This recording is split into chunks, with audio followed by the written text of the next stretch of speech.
حضور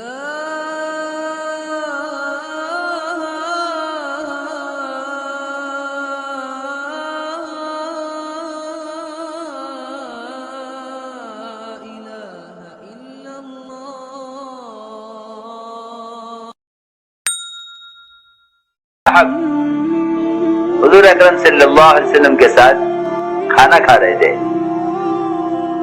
لقمہ لیا بائیں ہاتھ سے، لقمہ لیا بائیں ہاتھ سے. آپ نے فرمایا کہ دائیں ہاتھ سے کھاؤ. حکم.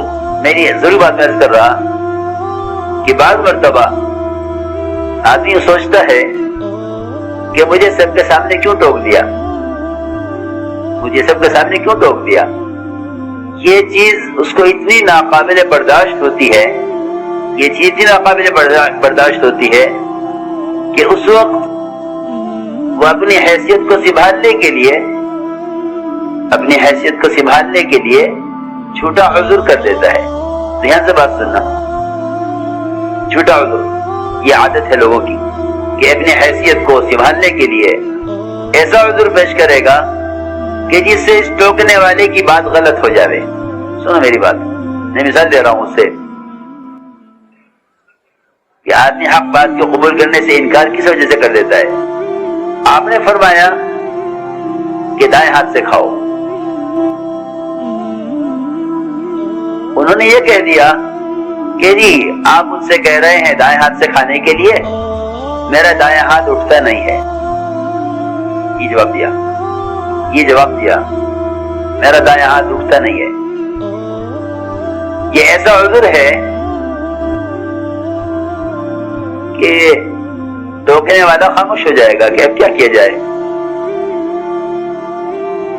اور سننے والے کہیں گے کہ اس کا عمل نہ کرنے میں کوئی حرج نہیں ہے کیونکہ اس کا ہاتھ اٹھتا نہیں ہے. دائیں ہاتھ سے کھانا فرض نہیں ہے، واجب نہیں ہے، کوئی بڑا گناہ نہیں ہے اگر دائیں ہاتھ سے نہ کھائے. یہ ایک سنت طریقہ ہے. صحابی نے کہا کہ میرا یہ ہاتھ اٹھتا نہیں ہے، اور یہ عذر چھوٹا عذر تھا، یہ عذر چھوٹا عذر تھا. آپ نے فرمایا فوراً اللہ کرے تیرا یہ ہاتھ کبھی نہ اٹھے. روایت میں ہے کہ انکار جو کیا ہے وہ کبر کی وجہ سے انکار کیا. جب دل میں بڑھائی آ جاوے آدمی صحیح بات کا انکار کر دیتا ہے، اور اس کا انکار ایسے نہیں کرتا کہ یہ کہہ دے کہ میں نہیں کھاؤں گا دائیں ہاتھ سے، بلکہ اس انکار کے ساتھ بھی عذر پیش کرتا ہے کہ میرا یہ ہاتھ اٹھتا نہیں ہے. حالانکہ یہ بات نہیں تھی، آپ جانتے تھے کہ ہاتھ ٹھیک ہے. اس کا انکار کرنا کبر کی وجہ سے ہے. اس لیے آدمی حق کا انکار کرے گا کبر کی وجہ سے. یہ میں نے مثال دی ہے چھوٹی سی. روایت میں ما منعه الا الكبر، اس حدیث میں ہے، اس میں صحابی نے کہا میرا ہاتھ اٹھتا نہیں ہے. روایت میں ما منعه الا الكبر، کہ کبر کی وجہ سے انکار کیا. تو آپ نے یہ بددعا دی کہ اللہ کرے تیرا یہ ہاتھ کبھی نہ اٹھے.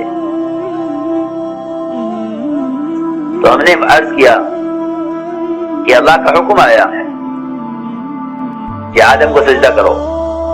سب نے سجدہ کر لیا سوائے ابلیس کے کہ نہیں، انا خیر من، میں ان سے بہتر ہوں. خلقتنی من نار وخلقته من طین، مجھے آپ نے پیدا کیا ہے آگ سے، انہیں پیدا کیا ہے مٹی سے، لہذا آپ مجھے ان کی طرف جھکنے کا جو حکم دے رہے ہیں یہ میرے ساتھ زیادتی ہے.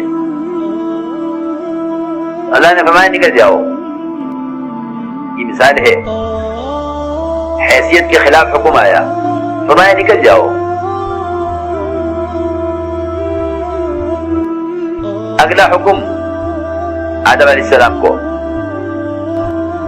کہ دیکھو جنت میں ساری نعمتیں تمہارے لیے ہمیشہ کے لیے ہیں، لیکن اس طرح سے قریب مت جانا.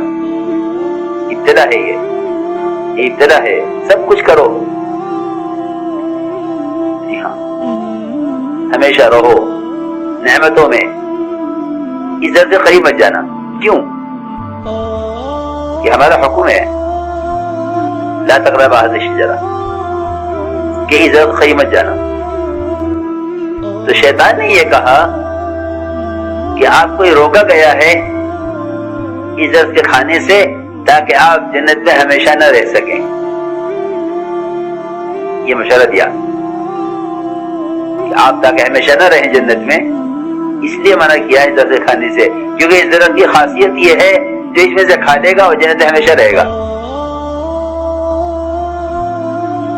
کہ جس طرح میں نکالا گیا ہوں آپ کو بھی نکالا جائے گا، لہذا آپ اس میں سے کھا لیجئے تاکہ ہمیشہ رہیں.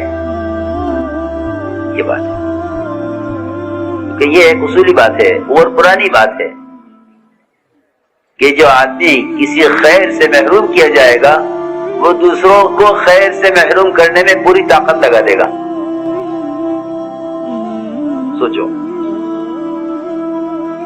قسم کھائی اس نے فَبِعِزَّتِكَ لَأُغْوِيَنَّهُمْ أَجْمَعِينَ إِلَّا عِبَادَكَ مِنْهُمُ الْمُخْلَصِينَ.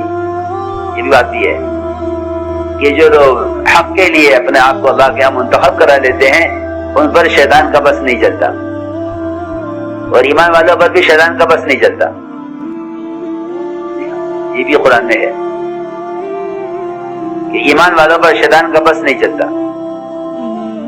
انما سلطانہ علی الذین یتولونہ، کہ شیطان کا بس چلتا ہے اپنے دوستوں پر، ایمان والوں پر شیطان کا بس نہیں چلتا. یہ میں نے ایک مثال دی ہے کہ یہ امتحان ہے سخت کہ ساری علتیں چھوڑ دو، حکم دیکھو کیا ہے.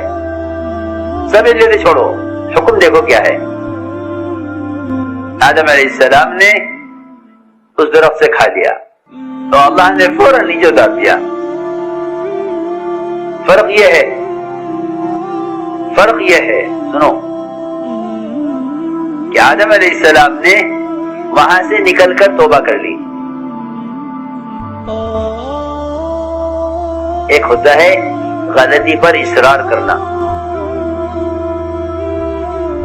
ایک ہے غلطی کا اقرار کرنا.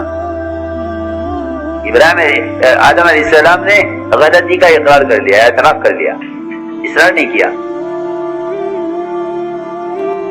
وَلَقَدْ عَهِدْنَا إِلَىٰ آدَمَ فَنَسِيَ وَلَمْ نَجِدْ لَهُ عَزْمًا، کہ ہم نے آدم علیہ السلام کے اندر ضد نہیں پائی، اصرار نہیں پایا اپنے گناہ پر. یہ نہیں کہ وہ پختگی نہیں تھی، یہ بات غلط ہے. یہاں عزم سے مراد پختگی نہیں ہے، یہاں عزم سے مراد ہے کہ وہ اپنے گناہ پر اڑنے والے نہیں تھے. لم نجد له عزما، کہ آدم علیہ السلام سے غلطی ہوئی لیکن وہ اپنے غلطی پر اڑنے والے نہیں تھے کہ نہیں جو ہم نے کیا ہے صحیح کیا ہے. ہم نے ان کے اندر ان کے گناہ میں ہم نے اڑنا نہیں پایا.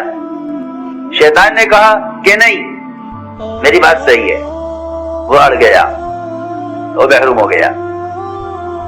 میں نے ایک مثال دی ہے کہ پہلا امتحان فرشتوں کا، دوسرا امتحان انبیاء علیہ السلام کا. ابراہیم علیہ السلام کو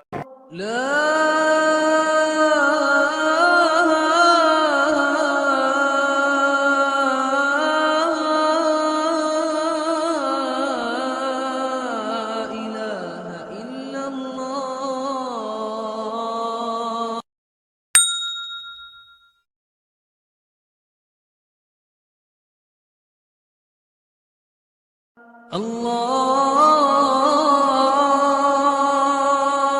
اکبر